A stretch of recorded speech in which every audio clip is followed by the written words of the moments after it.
Welcome to another vlog. This is doctor Nishana's diary. ഇന്ന് നമ്മൾ discuss ചെയ്യാൻ പോകുന്ന ടോപ്പിക് ബ്രൂക്സിസം, അതായത് ടീത്ത് ഗ്രൈൻഡിങ്, അതായത് പല്ല് കടിക്കുന്ന ശീലം. ഇത് മെയിനായിട്ട് കാണുന്നത് കുട്ടികളിലും മുതിർന്നവരിലുമാണ്. കുട്ടികളിലാണ് കൂടുതലായിട്ട് കാണുന്നത്. പിന്നെ ഇതിൻ്റെ കോസ് എന്താണെന്ന് വെച്ചാൽ, അതിന് മുമ്പ് ഒരു കാര്യം കൂടെ ശ്രദ്ധയിൽപ്പെടുത്തട്ടെ. ഇതെന്ന് വെച്ചാൽ ഒരു രോഗമല്ല, ഒരു ലക്ഷണം മാത്രമാണ്. വേറെ എന്തെങ്കിലും അസുഖത്തിൻ്റെ ഒരു ലക്ഷണം കാണിക്കുകയാണ് ഈ പല്ല് കടിക്കുന്നത്. അപ്പോൾ ഇതിൻ്റെ കോസ് എന്തൊക്കെയാണെന്ന് നോക്കാം. ഇതിൻ്റെ കാരണങ്ങൾ, എന്തുകൊണ്ടാണ് ഈ പല്ല് കടി വരുന്നത് എന്നുള്ളത്. വിരശല്യം, മെയിനായിട്ട് കുട്ടികളിൽ കാണുന്ന വിരശല്യം. വലിയവർക്കും വിര ബാധിച്ചാലും ഇതേപോലെ ബുദ്ധിമുട്ട് കാണാറുണ്ട്. പല്ല് കടിക്കും. രാത്രിയിലായിരിക്കും കൂടുതൽ. വിരശല്യമുള്ള കുട്ടികൾക്ക് ഇതേപോലെ രാത്രിയിലാണ് കൂടുതലായിട്ട് കാണുക. ഇത് പകലും കാണാം പല്ല് കടിക്കുന്ന ശീലം. അത് മെയിനായിട്ട് നമ്മുടെ ശ്രദ്ധയും പരിഗണനയും കുട്ടികൾക്ക് കിട്ടുന്നില്ല എന്ന് തോന്നുമ്പോൾ നമ്മുടെ പേരൻസിൻ്റെ അറ്റൻഷൻ കിട്ടാൻ വേണ്ടിയിട്ട് അവർ പല്ല് കടിക്കും. പകൽ കൂടുതലായിരിക്കും അങ്ങനെയുള്ള കുട്ടികൾ. അത് നമ്മൾ കണ്ടുപിടിച്ച് തിരിച്ചറിഞ്ഞിട്ട് വേണം മെഡിസിൻ കൊടുക്കാൻ. അപ്പോൾ ആദ്യം കൗൺസിലിങ്ങിലൂടെയും അത് ശരിയാക്കാൻ പറ്റും. ഓക്കെ, ഇതിൻ്റെ കാരണങ്ങൾ നേരത്തെ പറഞ്ഞല്ലോ. വിരശല്യം, ഇതേപോലെ ഇമോഷണലായിട്ടുള്ള കുട്ടികൾക്ക് എന്തെങ്കിലും പേടി, രാത്രിയിൽ എന്തെങ്കിലും സ്വപ്നം കാണുക, അങ്ങനെയുള്ള കണ്ടുവരാറുണ്ട്. പല്ല് കടിക്കുന്ന ശീലം കണ്ടുവരാറുണ്ട്. അപ്പോൾ ഇതിൻ്റെ ഹോമിയോപ്പതിക് മെഡിസിനെ കുറിച്ച് പറയാം. സിന വൺ ഓഫ് ദ ബെസ്റ്റ് മെഡിസിനാണ് ഇതിന്.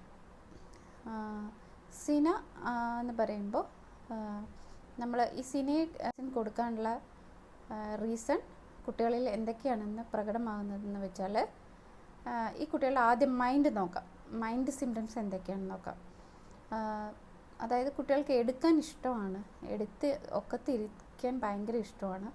പക്ഷേ സ്ട്രേഞ്ചേഴ്സ്, അതായത് പരിചയം ഇല്ലാത്തവർ തൊടുന്നതോ നോക്കുന്നതോ ഒന്നും ഇഷ്ടമല്ല ഇങ്ങനെയുള്ള കുട്ടികൾക്ക് നല്ല ഈ വിരശല്യം പൊതുവേ ഒരു സിന എന്നുള്ള ഒരു മരുന്നിൻ്റെ മെൻ്റൽ സിംറ്റംസ് ഇതൊക്കെയാണ്.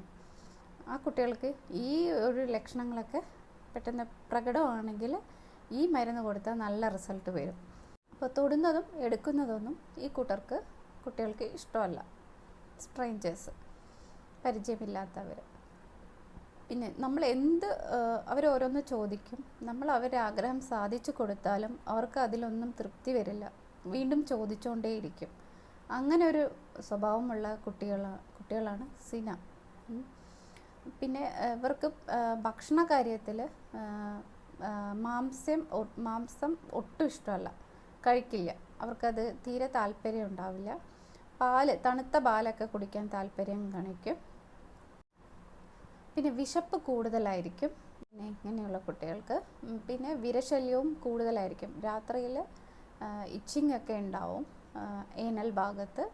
അപ്പോൾ അങ്ങനെയുള്ള ഒരു ഈ സിംറ്റംസൊക്കെ നിങ്ങളുടെ കുട്ടികൾക്കുണ്ടെങ്കിൽ തീർച്ചയായും ഈ മരുന്ന് കൊടുത്താൽ നല്ലൊരു റിസൾട്ട് തന്നെ വരും. അപ്പോൾ പല്ല് കടിക്കുന്ന ഒരു രോഗമല്ല, ഒരു സിംറ്റം മാത്രമാണ്, ഒരു ലക്ഷണമാണ് നമ്മുടെ ബോഡി പ്രകടിപ്പിക്കുന്നത്. നമുക്കുള്ളിൽ എന്തൊക്കെയോ ബുദ്ധിമുട്ടുള്ളതാണ്. അപ്പോൾ രാത്രി കുട്ടികൾ പല്ല് കടിക്കുന്നതാണെങ്കിൽ ആദ്യം അവരെ മൈൻഡ് ഒന്ന് അനലൈസ് ചെയ്ത് നോക്കുക. അവർക്ക് എന്തെങ്കിലും ഇമോഷണൽ സ്ട്രെസ് ഉണ്ടോ, അവർക്ക് പേടി എന്തെങ്കിലും ഉണ്ടോ, തുടർച്ചയായി സ്വപ്നം കാണുന്നുണ്ടോ, അതൊക്കെ ചോദിച്ച് മനസ്സിലാക്കുക. എന്നിട്ട് അതാണ് ബുദ്ധിമുട്ടെങ്കിൽ അവർക്ക് മെൻ്റൽ സപ്പോർട്ട് കൊടുക്കുക. അല്ലാതെ ബയോളജിക്കലി, അതായത് വയറിലാണ് ബുദ്ധിമുട്ട്, വിരശല്യം ഇങ്ങനെയുള്ളതാണെങ്കിൽ മെഡിസിൻ കൊണ്ട് പൂർണ്ണമായിട്ട് നമുക്ക് മാറ്റിയെടുക്കാം. Okay, thank you for watching my video. ഈ വീഡിയോ നിങ്ങൾക്ക് ഉപകാരപ്രദമാവുമെന്ന് വിചാരിക്കുന്നു. എല്ലാവരും സബ്സ്ക്രൈബ് ചെയ്യുക, ഷെയർ ചെയ്യുക. Thank you very much.